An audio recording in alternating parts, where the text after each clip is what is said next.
또다시 저점을 이탈한 이 비트코인이 정말 반등이 나올 수 있을까요? 사람들의 심리가 지금 무너진 이런 시점에서는 저점을 예상하는 건 말이 안 되는 것 같습니다. 저점을 막 엄청나게 예상할 수 없는 상황에서 우리가 여기서 기회를 잡는다면 이 54K까지는 일단 열고 보셔야 됩니다. 일단 어저께 나스닥의 흐름이 그렇게 좋지 않은 상황에서 마감을 보여준 다음에 비트코인은 반등을 보여주곤 있지만 지금 그냥 기술적인 반등으로 끝날 수도 있다는 거예요. 지금 이전의 모습을 보시더라도 지금 역배열 상태에서 계속해서 유지가 되고 있습니다. 자, 그렇기 때문에 여기서 기회를 잡았을 때는 정말 기회가 될 수는 있더라도 왜 기회가 될 수가 있는지 제가 오늘 영상에서 일단 말씀을 드려볼게요. 하지만 이 기회를 바로 잡기보다는 우리가 조금 기다려야 되기 때문에 기다리실 수 있는 분들은 지금부터 모아두신다면 시간을 투자했을 땐 정말 좋은 수익이 날 수가 있을 것 같습니다. 하지만 내려가는 파동에서도 수익을 낼 수가 있기 때문에 이 관점도 오늘 영상에서 다 풀어드릴게요. 네, 안녕하세요. 트레이더 원스입니다. 자, 일단 비트코인이 계속해서 내려가고 있는 상황에서 제가 일단 좀 지켜봐야 될 거, 제가 좀 체크해 봐야 될 내용을 한번 말씀을 드려볼까 합니다. 자, 일단 시장이 크게 하락하면 항상 반복해서 등장하는 장면이 있죠. 상승장에서는 비트코인 20만 달러 간다 이런 소리가 나왔었는데 하락장에서는 비트코인 또 끝났다. 저점 이탈했으니까 또 시즌 종료다 이런 말이 계속해서 나옵니다. 닷컴 보고가 2008년 글로벌 금융위기를 예측하면서 월가의 전설로 불리는 이 투자자 제러미 그랜섬이 CNBC에 출연해서 상당히 강한 발언을 했죠. 자, 이분인데요.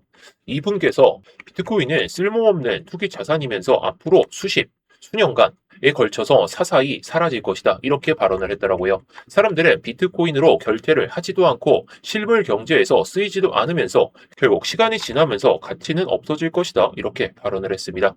이 발언만 보면 결국에는 전설적인 투자자가 말했으니까 맞는 거 아니냐 이런 생각을 하실 수도 있습니다. 그런데 저는 이 뉴스를 보면서 한 사람이 떠올랐습니다. 바로 부자 아빠, 가난한 아빠의 저자인 로버트 가요사키죠. 자, 기요사키인데요. 자, 왜 기요스키가 생각났냐면 불과 몇 달 전만 해도 작년이긴 한데 거의 6개월, 8개월 지났죠. 자, 이때 기요사키는 정반대 이야기를 했어요. 작년 10월과 11월에 비트코인이 역사적 신고가를 향해 달려가던 시기였는데 그때 기요사키는 계속해서 비트코인을 더 사야 된다, 이더리움도 더 사야 된다 이렇게 말을 했었는데 아무래도 앞으로 더 크게 상승할 것이라는 낙관적인 전망을 내놨죠. 많은 투자자들도 그 말에 공감하면서 비트코인을 여기서 많이 샀었어요. 시장 분위기도 좋았고 기관들의 ETF 자금도 계속해서 들어왔고 이번에는 진짜 다르다. 20만 달러 갈 것 같다. 이런 이야기가 넘쳐났죠. 그런데 결과는 어떻게 됐나요? 비트코인은 이후에 큰 폭의 조정을 받았고 현재 최고점 대비해서는 12만 달러에서 6만 달러까지 50% 이상 하락한 상태입니다. 물론 장기적으로는 어떻게 될지는 아직 모릅니다. 하지만 적어도 이 시점에 전망은 결과적으로 맞지가 않았죠. 자, 기술키도 그래서 이 구간에서 90K 정도 이 수준에서는 다 정리를 한 것으로 제가 일단은 확인을 하고 있습니다. 그리고 지금은 완전히 좀 반대 상황이죠. 모두가 낙관론을 이야기했는데 시장이 크게 빠지니까 이번에는 제레미 그랜섬이 등장해서 비트코인은 서서히 사라질 것이다. 이런 강한 비관론을 내놓고 있어요. 여기서 제가 말씀을 드리고 싶은 것은 기요시키가 틀렸으니까 그랜섬이 맞다는 것도 아니고 그랜섬이 유명하니까 이번에는 반드시 맞다는 이런 이야기도 아닙니다. 오히려 이 두 사례 여기서는 더 갈 거다. 여기서는 더 빠질 것이다. 아무리 유명한 투자자들이라도 미래를 정확하게 맞히는 것은 불가능하다는 사실을 보여주는 그 사례가 될 수가 있다는 거죠. 사실 이번 일이 처음 있는 것도 아니죠. 2017년에 과거인데요. 사실 이런 일이 처음 있는 일도 아닙니다. 이때 6만 달러를 처음으로 돌파를 했을 때 이때 10만 달러 간다, 8만 달러 간다 이런 이야기가 많이 나왔지만 국가가 다 비트코인을 사게 된다 이런 극단적인 낙관론이 조금 나왔죠. 근데 2022년 이때부터 폭락을 보여주기 시작하더니 비트코인은 끝났다, 영원히 된다. 그리고 FTX가 이런 악재가 나오다 보니까 결국에 계속해서 안 좋은 이야기만 계속해서 나왔다는 거예요. 그리고 FTX 사태 이후에는 끝났다라고 했지만 결국에 올라타기 시작하면서 항상 사람들의 확신과는 다른 방향으로 움직이는 경우가 정말 많았죠. 저는 오히려 시장을 오래 볼수록 누가 어떤 말을 했는지 이것보다는 왜 지금 이런 말을 하는지 이걸 보게 됩니다. 상승장에서는 대부분의 사람들이 강한 낙관론을 이야기하죠. 왜냐하면 가격이 계속 오르니까요. 반대로 하락장에서는 비관론이 가장 많이 나옵니다. 왜냐하면 가격이 계속해서 떨어지고 있으니까요. 그런데 시장은 재미있게도 대부분의 사람들이 한쪽으로 확신을 할 때 오히려 반대 방향으로 움직이는 경우가 상당히 많았습니다. 그래서 유명인의 전망을 그대로 따라가기보다는 그 발언이 나온 이 시장 환경을 함께 보는 것이 중요하다라고 볼 수가 있겠죠.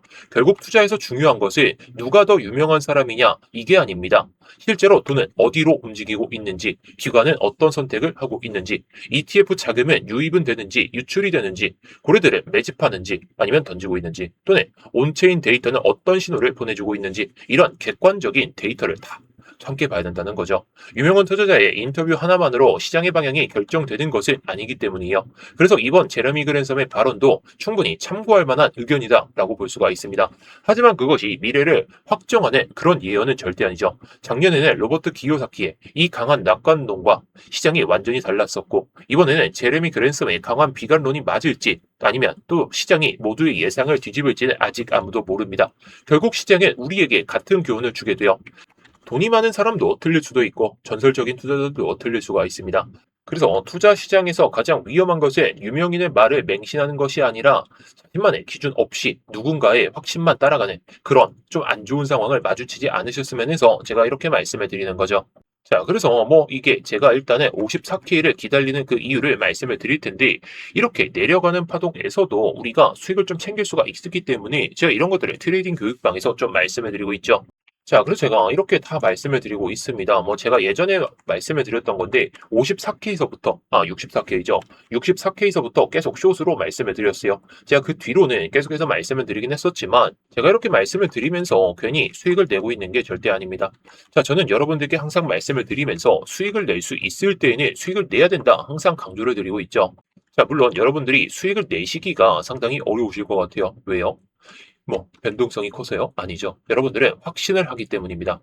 확신을 하는 순간에는 결국에 우리는 손실만 가득해져요. 손실만 가득하다는 것은 우리가 수익 볼 확률이 조금 줄어드는 자리들, 그런 자리에서는 굳이 매매를 안 하는 게 맞다라는 거죠. 자, 이번에 올라올 때에도 이런 반등이 나올 때에도 충분히 계속해서 우리에게 기회를 줬죠.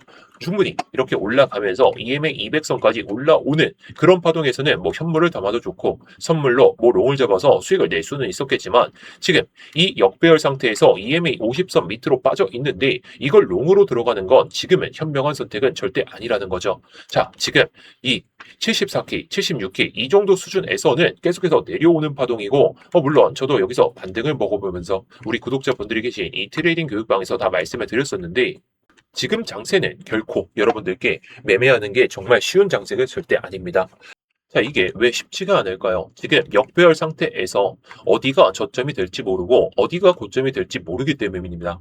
자, 결국에 우리는 수익을 내려면 이렇게 최저점을 예상을 절대 하면 안 되고, 이런 구간에서 무조건 저항을 맞을 거다 확신을 하고 나서 들어가면 안 된다는 겁니다. 자, 지금 상황에서 가장 중요한 건 이 저점이 계속해서 이탈이 되는 그런 상황에서 반등은 보여주고 있지만 이게 또다시 언제 오를지 모르고 언제 또 내릴지 모르죠. 그런 상황에서는 우리가 확률 높은 자리에서만 제가 여러분들께 말씀을 드리는 겁니다. 제가 그래서 이렇게 선물 관점으로 해가지고 여러분들께 다 말씀을 드리고 있는데, 최근에 변동성이 커가지고 위아래로 계속해서 왔다 갔다 하는 이 상황에서 손절이 계속해서 연속적으로 나오고 내 자산이 조금 많이 까졌다, 그러신 분들께서는 지금 장세라도 일단 수익을 조금씩이라도 챙겨 두시는 방향으로 보시는 게 좋을 것 같아요. 내려오면 현물 관점이 정말 오게 되면 제가 영상을 통해서 다시 말씀을 드리겠지만, 결국에 그 시점이 오기 전까지는 내려가는 파동이 계속해서 이어진다면 이 상황에서도 수익을 챙길 필요가 있다 보니까 제가 이런 것들을 이렇게 관점방에서 제가 다 말씀을 드리고 있죠. 자, 그래서 요즘에 손실이 조금 계속해서 이어졌다 그러신 분들께서는 지금 영상 상단에 보이시는 번호로 수익이라고 남겨주시면 되겠습니다. 그러면 제가 확인하는 대로 곧바로 이 트레이딩 교육방 입장하실 수 있도록 제가 도와드릴 테니까요. 여러분들께서 관점 보시다가 관점이 별로 안 좋다 그러시면 그냥 퇴장하셔도 좋은 거니까, 여러분들이 편하실 때 언제든지 위에 보이시는 번호로 수익이라고 남겨주시면 되겠습니다.